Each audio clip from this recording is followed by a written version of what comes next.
Hey, welcome back to day 51 of Project Me. Finally, hopefully this video goes through. This is my third attempt since the last one. YouTube just isn't uploading the videos for some reason, which is a little bit mildly irritating. But hey, that's okay. A few wins to get through this week, which is good considering the melancholical nature of the last video. I've thought a lot about that since, and shout out to a very special person who commented a very lovely piece of advice. But no, it's definitely a transitional period, and there will be many throughout life. It's happened before, it's happening now, it'll happen again. And there is a sort of stoic comfort in that, right? Knowing that it's certain. There's nothing you can do about it. So why avoid it? Maybe shorten it if it's within your power, but you certainly can't avoid it. So take it as it comes. Alright, so I've tried to internalize that approach. And I'm certainly more at peace now with that. You know, I still don't feel great. I still want something to drive me forward, but I know it will come with time.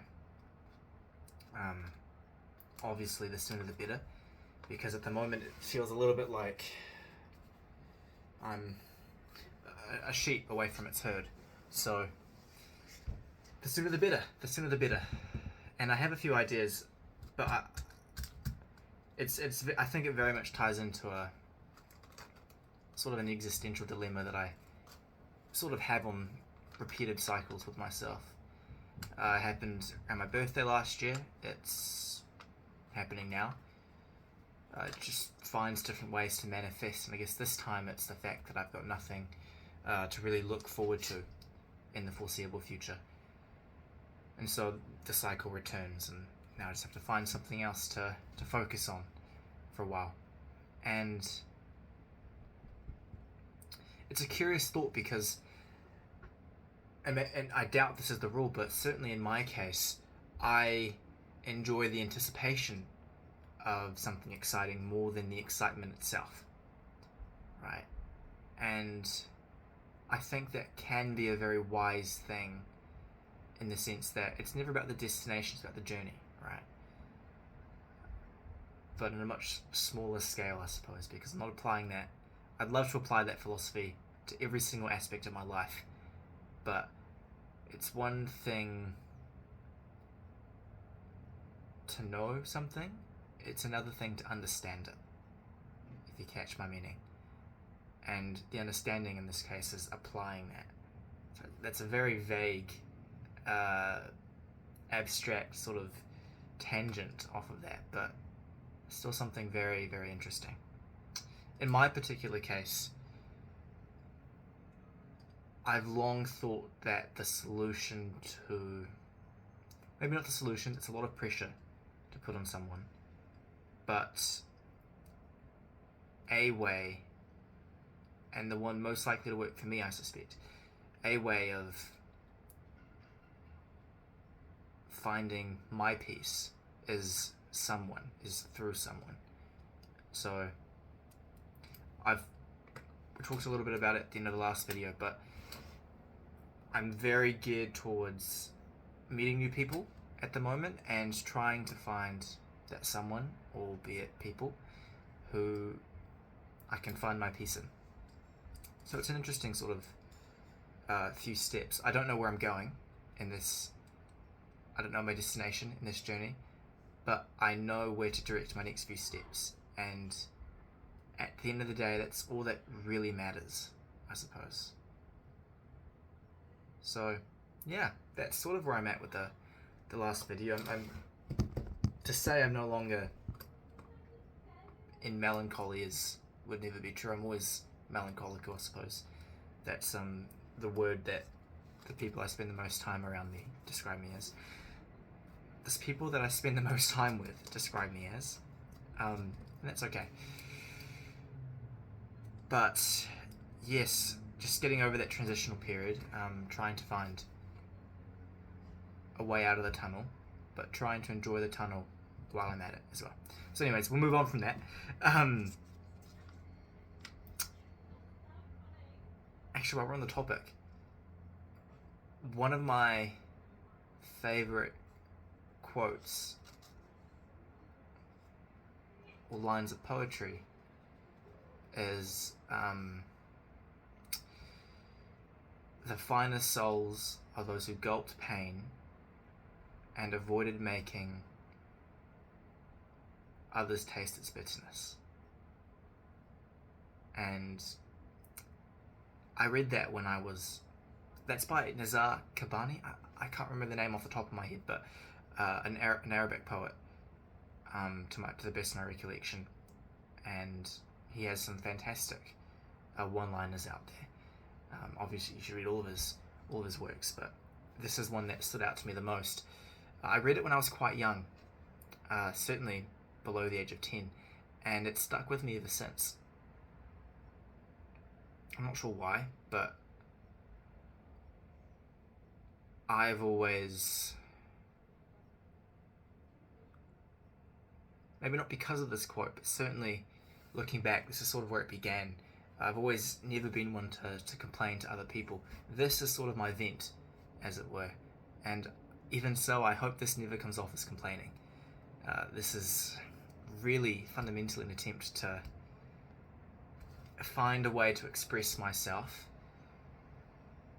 and try to react in an emotionally intelligent way to that expression. I can't afford therapy. So here I am. You're stuck with me. No, I'm kidding. But I've really tried to apply that sort of thinking to life. And I mean, you can never really quite,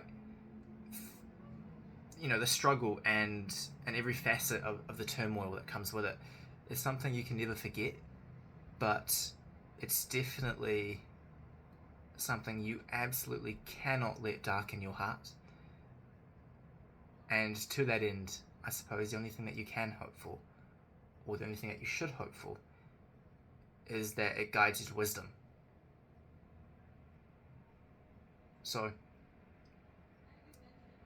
yeah, I mean, the pain, the poison in this quote, I suppose, is about making you stronger, right? Without hurting anyone else, without lowering everyone else too. So yeah, I absolutely love that quote, and I thought it was quite relevant to this to this stage of life where I'm at right now, where I'm in this transitional period. I'm not enjoying it, but I'm not finding ways to take it out on other people, if that makes sense at all. Just one example, I just thought it was relevant. A few smaller wins this week. We made it through the first week of university being back, so congratulations. Contract law and public law and US foreign policy, my three main classes this semester, seem okay. I will definitely grow to hate my law courses. And quite possibly US foreign policy as well, because I happen to disagree with everything domestic and foreign that the current administration is doing. But, let's not get ahead of ourselves, let's not get into politics. Who knows, maybe I'll return to the US and do a presidential run in 2050. No, I think it'd be fun. Come on, it'd be great. Use my US citizenship for good. Yeah, no, I can't say I'm optimistic. It's an oligarchy over there. It already was. Will be for a long time, especially with the changes.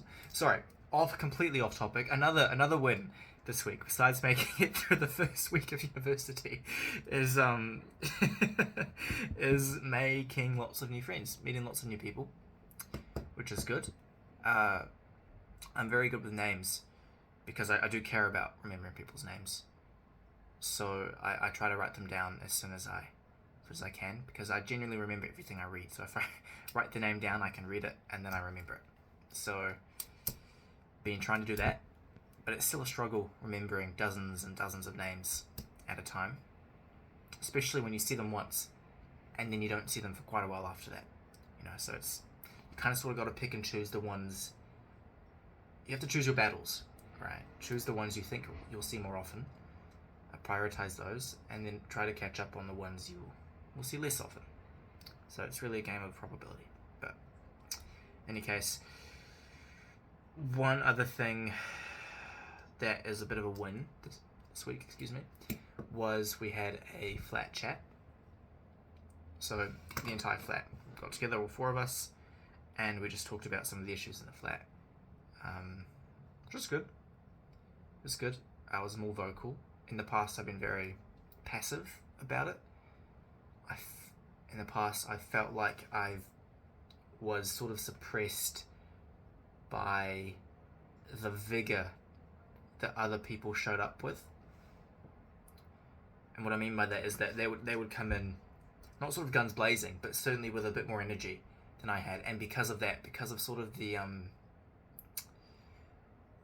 important nature of some of the discussions that we were having, I felt a little bit threatened in the past. So I'd sort of back away and be passive and not articulate what I really thought as much.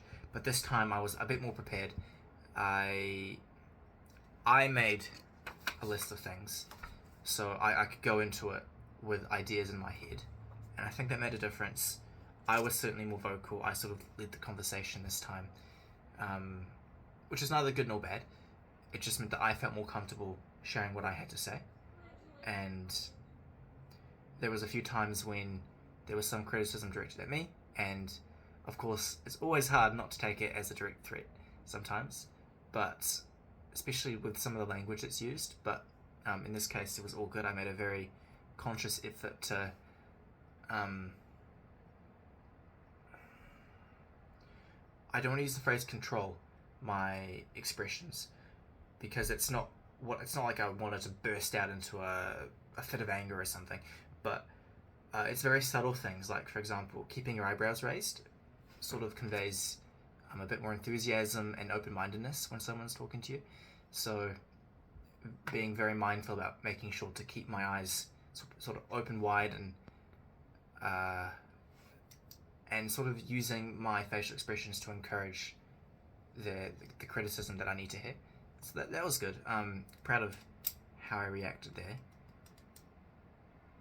Next week we have oh god, it's been such a hectic week with everything coming back, but we'll just leave it there. God, what a rant today. My goodness. So much to talk about. But it's been good. It's nice to get back into this. I hope this video uploads. Third tries the charm, right? We'll see. But in any case, wishing you all the best. Hope you're all doing really, really well.